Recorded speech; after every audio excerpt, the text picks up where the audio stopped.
Magic Box. Stebuklinga dėžė. Žinote, kur stebuklai? Čia dabar vaizdas iš automobilio dugno. Miesto džiungliam šis automobilis yra tikrai labai patogus.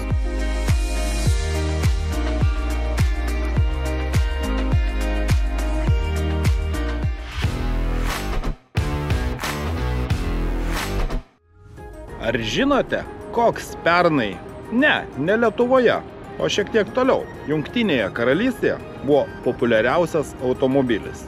Štai šis, kurį galbūt net ne kiekvienas atpažins ir pasakys jo pavadinimą. Tai yra Ford Puma, kuri Jungtinėje karalystėje įsigijo beveik 50 000 pirkėjų. Na, dėl kokios priežasties jis sulaukė tokio didelio populiarumo? Viskas labai paprasta. Anglai tiesiog neturi savo išvystytos automobilių pramonės, o ir tos pačios premium markės priklauso ne Britam. Tad jie labai mėgsta pirkti anglosaksų gamybos automobilius. Puma, Ford yra amerikietiškas prekinis ženklas, tad galima sakyti gana giminingas anglam, visgi tai ne vokiškas ar prancūziškas automobilis. O dar kita priežastis yra ta, kad gamyboje nebelikus mažylio Ford Fiesta, kurio platformą naudojant ir yra pagamintas šis Ford Puma, akivaizdu pasirinkimas sumažėjo Ford Puma naudai. Taigi, populiariausias Jungtinės karalystės automobilis Ford Puma. Ir šiuos 2024 metus jis pasitiko gana atnaujintas. Bet prieš pradėdamas pasakoti apie šį automobilį, priminsiu šiek tiek istorijos. Ford Puma naujos kartos, ne tas senasis, kuris debiutavo dar praeitame tūkstantmetyje ir buvo mažylis kupė automobilis, skirtas važinėti mieste. Dabartinės kartos Ford Puma, debiutavęs 2020 metais, jau buvo madingo, aktualaus miesto crossoverio SUV kėbulo tipo. Ir aš jo pristatyme dalyvavau 2020 metais Ispanijoje. Šiek tiek atgaivinsiu atmintį. 2020 metai buvo tie, kada prasidėjo pandemija, korona, ir tai buvo vienas paskutinių mano testuotų automobilių užsienyje, jei gerai pamenu, vasario mėnesį, ir tada su šiuo sportiškoju automobiliu netgi sugebėjau pabendrauti su Ispanijos policija. Gavau šiokią tokią baudelę, papasakosiu vėliau dėl ko. Ir jie man pasakė, jeigu per metus grįši į Ispaniją ir vėl nesilaikysi kelių eismo taisyklių, tada bauda bus dvigubai didesnė. Na, prasidėjo pandemija, visos kelionės buvo atšauktos, o Ford Puma, kaip buvo, taip ir liko vienas sportiškiausių ir azartiškiausių automobilių savo klasėje. Žinoma, jis ne tik sportiškas, azartiškas, bet ir atrodo tikrai išskirtinai, o tai tikrai svarbu šioje B segmento mašinų klasėje. Būti išskirtiniu. Toks tikrai yra Ford Puma, kai kam netgi primenantis sumažintą Porsche Macan. Na, manau, tikrai neprastos asociacijos, o dar kai jis nudažytas štai tokia pilkai melsva spalva, dar labiau panašė į kirmingus vokiškus automobilius. Bet žinoma, technologijos yra kur kas paprastesnės. Kaip jau sakiau, tai yra Ford Fiesta platformą naudojant pagamintas crossoveris, tad ir sprendimai yra tokie patys. Automobilis yra galimas tik su priekiniais varančiaisiais ratais ir nuo šiol tik su 1 litro varikliu. Jei ankstesnėje versijoje iki atnaujinimo buvo galimas net ir galingesnis 1,5 litro, tiesa, taip pat 3 cilindrų motoras, kuris ST versija pasiekdavo net 200 arklio galių, tai dabar galingiausia versija yra su 1 litro varikliu, taip pat ST modelis, kurio galia siekia, na, skirtingai. Lietuviškam kainyne nurodoma 160 arklio galių, kitur aš randu, kad 170 arklio galių, bet kokiu atveju, pripažinkim, pakankamai galingas, nedidelis 4,2 metro automobilis. Aišku, tokį brangų modelį rinksis tikrai ne kiekvienas, na, o pardavimų pagrindą visgi sudarys paprastesnės versijos, kaip štai ši, su tuo pačiu 1 litro 3 cilindrų motoru, pasiekianti arba 125 arklio galės, arba šiek tiek daugiau, 155 arklio galės, bazinėse komplektacijose automobilis turi mechaninę 6 greičių pavarų dėžę, tačiau šiais laikais kur kas aktualiau automatinės transmisijos ir jis turi tikrai puikiai veikiančią Power Shift 7 greičių 2 sankabų automatinę transmisiją. Tik priekiniai varantis ratai, maždaug 16 cm siekianti prošvaisa, tikrai apie jokias rimtas bekelės su šiuo automobiliu jūs tikrai nesvarstysite.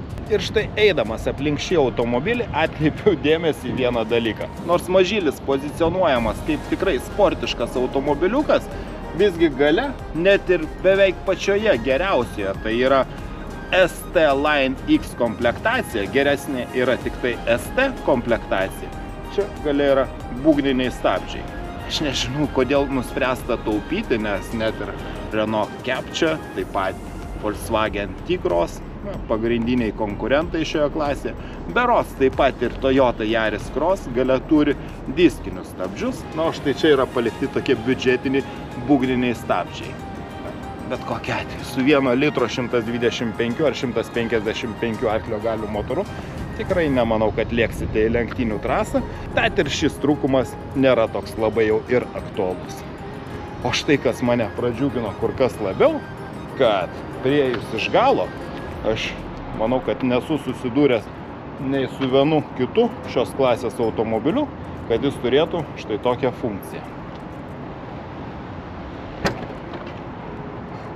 Priėjau, mostelėjau koją, kaip premium segmento automobilį arba gerokai didesniuose, brangesniuose automobiliuose ir bagažinė atsidarė automatiškai. Tad čia tikrai pagirimas Ford už tokį štai gana netradicinį šiai klasiai sprendimą. Jeigu nori uždaryti, mosteliu koją ir bagažinė užsidaro. Ir kas įdomu, kad net ir ne visose brangesniuose automobiliuose ši sistema veikia taip sklandžiai. Aš tiesiog priėjau, mostelėjau, bagažinė atsidarė. Priėjau, mostelėjau, užsidarė, vėl mostelėjau, vėl atsidarė. Na, veikia tikrai sklandžiai. Ir apie bagažinę aš turiu papasakoti dar kai ką. Gamintojas deklaruoja, kad štai iš šio mažylio bagažinė telpa net nuo 456 litrų iki 1216. Tai beveik pusę 1000 litrų nenulenkus galinių sėdynių atlošų. Tikrai akivaizdu, kad ši bagažinė yra gerokai mažesnė, žvelgiam dabar. Tačiau nieko keisto, kad šią bagažinę gamintojas yra įvardinęs kaip Magic Box. Stebuklinga dėžė. Žinote, kur stebuklai? Ogi štai, čia yra antras bagažinės dugnas, kurį tokios labai sumanės šalia yra pertvaros. Aš jį galiu tiesiog pakelti, štai jos iškyla ir bagažinės dugną pakeliu. Dabar nulenkus galinių sėdynių atlošus bus lygi bagažinė. Tačiau ne tai yra svarbiausias dalykas. Štai įdedu dugną atgal, viską galiu patogiai padaryti viena ranka ir galiu štai kilstelėti į viršų ir štai užfiksuoti. Užfiksavau pakėlę šitą bagažinės dugną ir dabar žiūrėkite. Kas žiūrėjo mano Ford Puma apžvalgą iš Ispanijos darytą prieš 4 metus, atsimena, kad aš tikrai akcentavau štai šią bagažinės ypatybę. Čia yra papildomi 80 litrų, štai toks plastikinis dubuo, plastikinė vonelė, į kurią galima sudėti nešvarius daiktus. Ir dar gamintojas akcentuoja, kad pavyzdžiui, čia galima pervežti statmenai 2 golfo lazdų krepšius, netgi jų nepaguldžius. Ir dar, jeigu čia pridėjote daug nešvarių daiktų, jums reikia išplauti bagažinę, tai štai, čia yra toks atidaromas sklendė ir štai, prašau, bagažinę, na gal štai net galiu padaryti.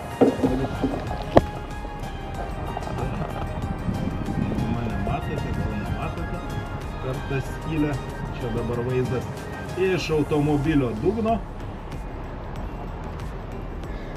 Taigi, plaunama ir išleidžiamas vanduo iš šios vietos. Na tikrai labai sumanus sprendimas, toks nesudėtingas.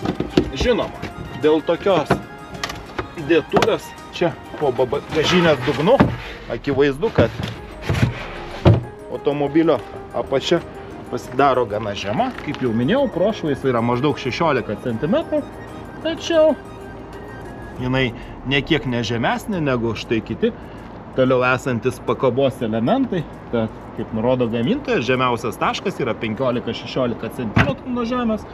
Na va, bagažinė pati užsidarė, net aš jos ir neprašiau.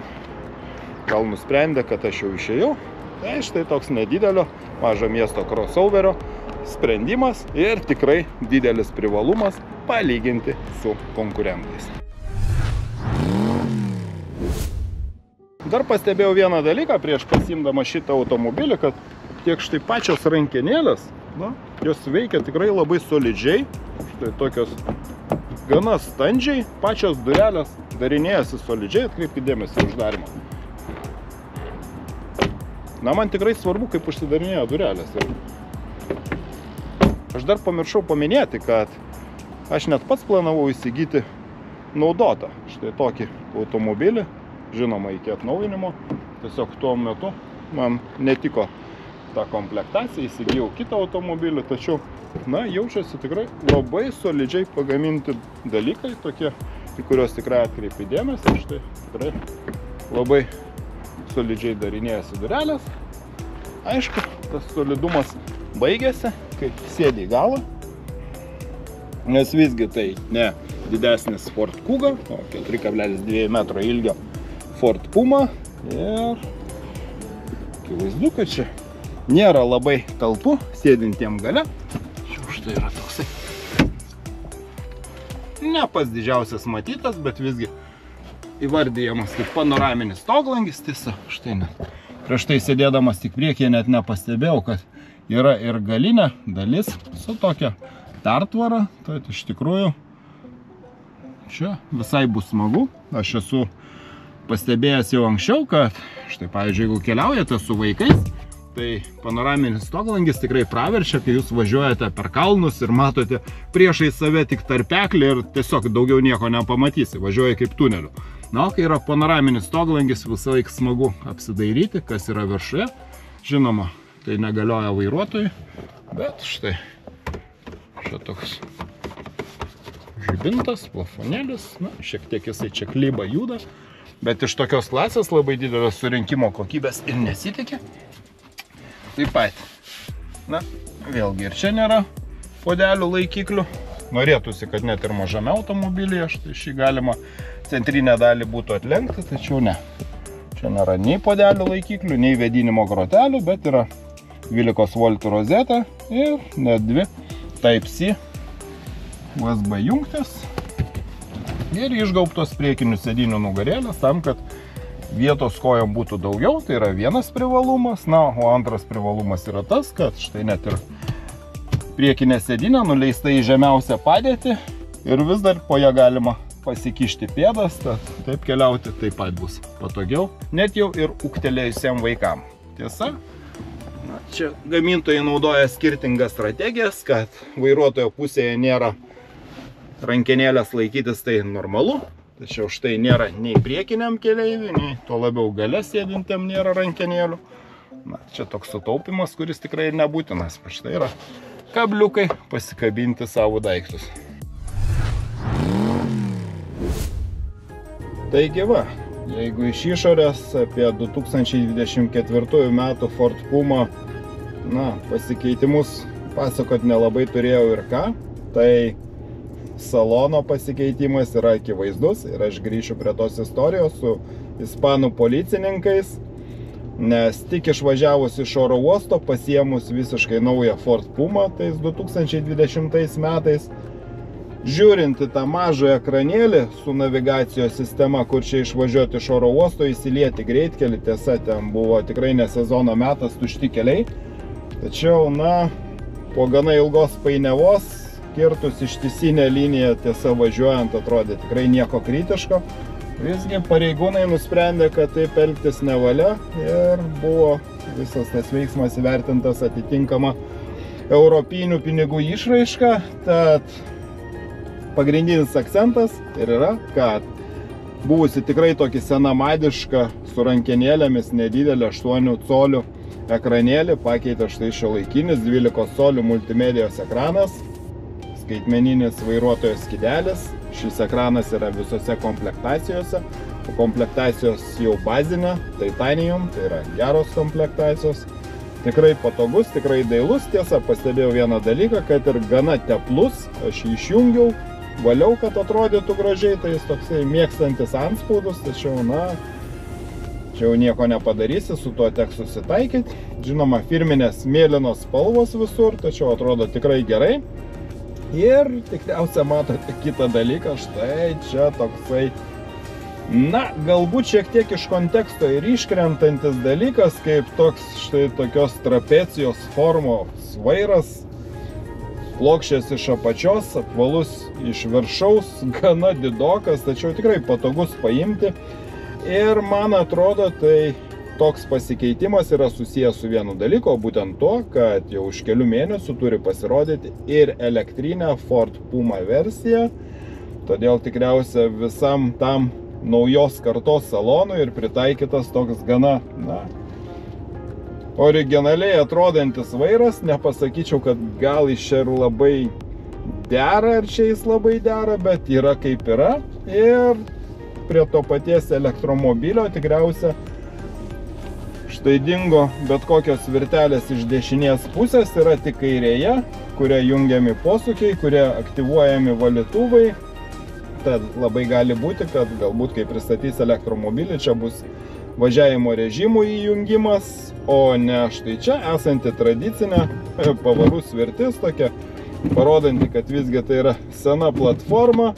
Reikia tai pervesti, grįžus atgal reikia atgal pastatyti, na viskas taip gana paprasta, gana sena mokykla, lygiai taip pat, kai štai tokį trūktelti rankinį stabdį važiuojant į posūkį, na gerai, taip nereikia daryti, tai bet kokiu atveju. Rankinis stabdys senamadiškas, viskas gana klasiška čia, podelių laikikliai, šaunios, gerą tikrai šoninį prilaikymą turinčios sėdynės. Porankis, kuris, pavyzdžiui, pasako apie Volkswagen T-Cross, kad jis tas porankis yra kažkur toli, tai čia šiuo atveju galima štai pastumti į priekį, patogiai pasidėti po ranką. Na, smulkmena, bet tikrai maloni. Taip pat. Tikrai maža dėtuvė priekyje, na labai maža. Mažas automobilis, maža ir dėtuvė, štai čia kažkoks tai. Rato remonto komplektas čia įdėtas, beveik ir užima visą vietą. Taip pat nelabai didelės dėtuvės šoninėse durelėse, na, akivaizdu, kad ir pats automobilis nėra didelis. Ir, na, visgi norėtųsi šiek tiek daugiau meilės apdailos medžiagom, bet akivaizdu, kad jos čia yra ekonominės klasės ir va vienintelis, kas, tai štai čia yra ta vidurinė juosta, tokia šiek tiek minkštesnė, su dygsniuota siūlėmis, tačiau visa kita yra tikrai kieta, ekonomiška. Na, jeigu norite daugiau prabangos, akivaizdu, kad reikia rinktis ir brangesnį, didesnį segmente Ford Kuga. Tačiau štai krenta į akis tokia vat, tai vadinamas soundbar, garso kolonėlė, Bang & Olufsen sistemos, garsas tikrai neblogas, nors reguliavimo diapazonas nėra didelis, tačiau pats garsas yra tikrai skambantis visai neblogai.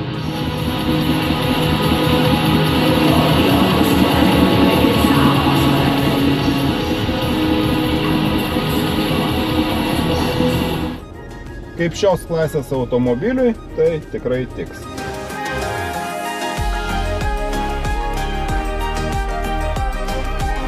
Dar grįžtant prie multimedijos sistemos, tai ji tikrai turi didelės jungiamumo paslaugas, jinai turi ryšį, atsižvelgia į eismo spūstis, netgi jeigu ir naudojate Ford navigacijos sistemą, o ne belaidę Android Auto, Apple CarPlay. Taip pat yra sakoma, kad turi Amazon Alexa pagalbininkę.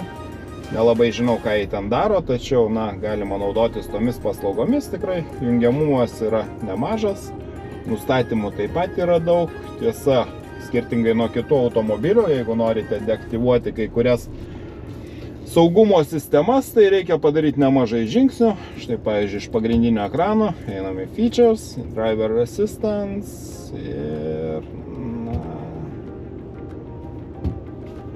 štai, kartais pakimba tas dalykas, norėtųsi, kad veiktų greičiau.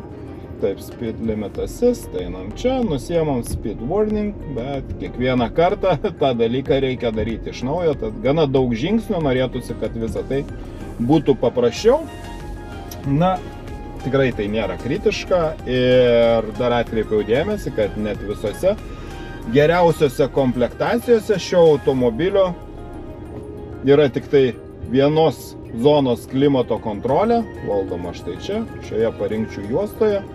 Norėtųsi bent jau, tokiam nedideliam automobilį, žinoma, maksimaliai galimos 2 zonos, norėtųsi, kad ir keleivis galėtų reguliuoti savo temperatūrą, bet čia yra tik viena klimato kontrolės zona, tai taip pat toks būtų trūkumėlis.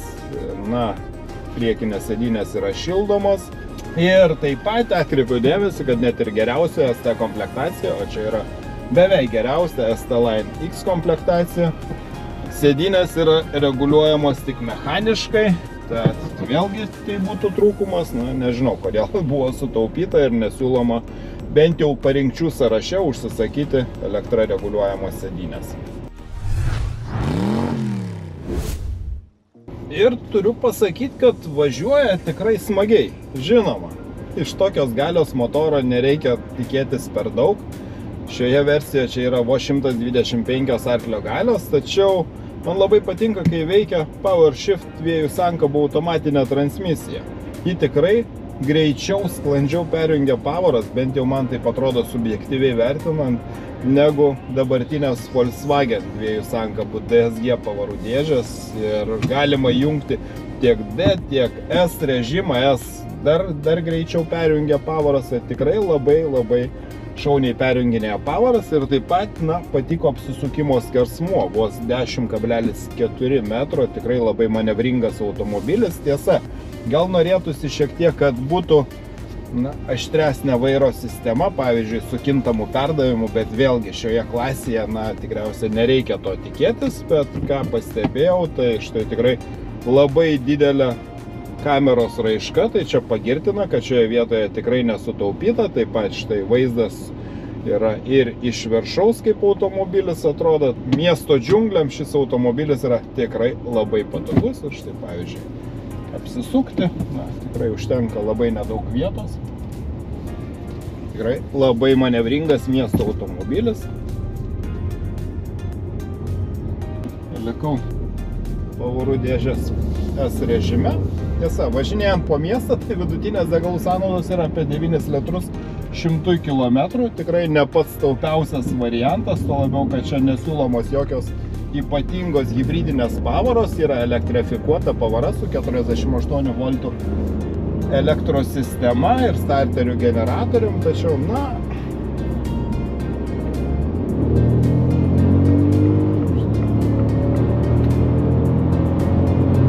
aš ties to ir baigsiu dinamikos bandymus, bet bent jau automobilis nėra triukšmingas,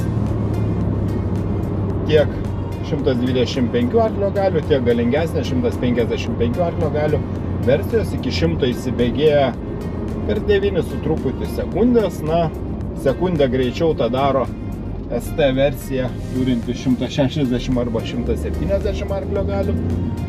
Ir tikrai gaila, kad bent jau šiai dienai nebesiūlomos versijos su 1,5 litro motoru, kur pasiekdavo 200 arklio galių, o ten jau dinamika iki 100 būdavo per 6,5 sekundės, tad ten jau tikrai pateisina sportiško crossoverio vardą. Būtų tikrai smagu, jeigu būtų galimybė pasirinkti tokį variklį, deja, bent jau šiai dienai tokios galimybės tiesiog nėra. Tikrai ne greitkelių liūtas šis automobilis, tačiau vairo sistema tikrai suderinta labai smagiai, o ir pats automobilis yra smagiai valdomas, tuo labiau, kad ST Line ir ST versijose yra kiečiau, sportiškiau suderinta pakaba. Žinoma, čia ne patys didžiausi 18 colių ratlankiai, tačiau gana standžiai pervažiuoja per nelygumus, tad jeigu nemėgstate standžiai veikiančios pakabos, arba tiesiogiai sakant, kietai veikiančio automobilio, standaus kieto automobilio, tai tikriausia Ford Puma, bent jau šioje ST komplektacijoje tikrai nebūtų jūsų geriausias pasirinkimas. Tačiau štai standi pakaba reiškia puikias valdymo savybės, tikrai labai azartiškai valdomas automobilis.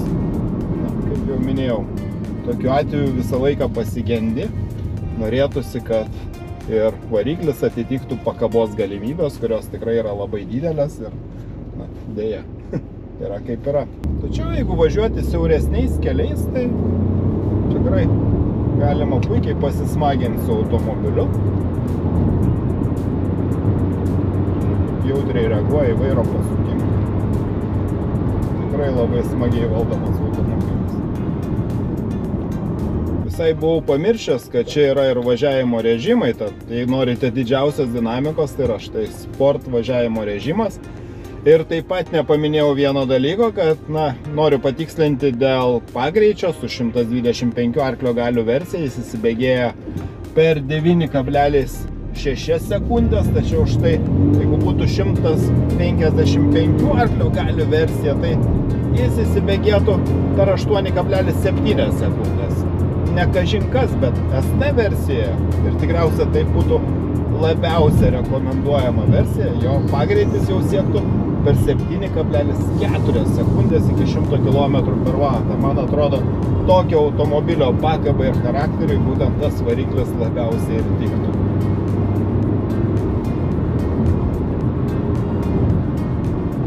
Na, tiesiog norisi važiuoti azartiškai, žinoma.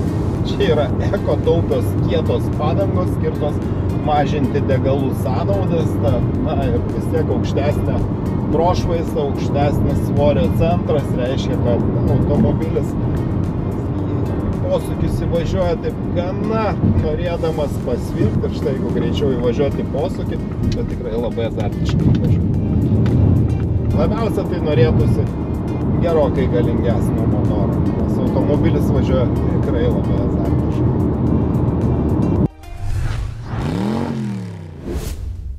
Kaip sakoma, nereikia varyti Dievo į medį, nes, pavyzdžiui, populiariausias segmente Lietuvoje Toyota Yaris Cross, jo galingiausia versija siekia 130 arklio galių. Tai čia yra iš esmės tas pats ir dinamika tokia pati, kaip pačios silpniausios Ford Puma versijos.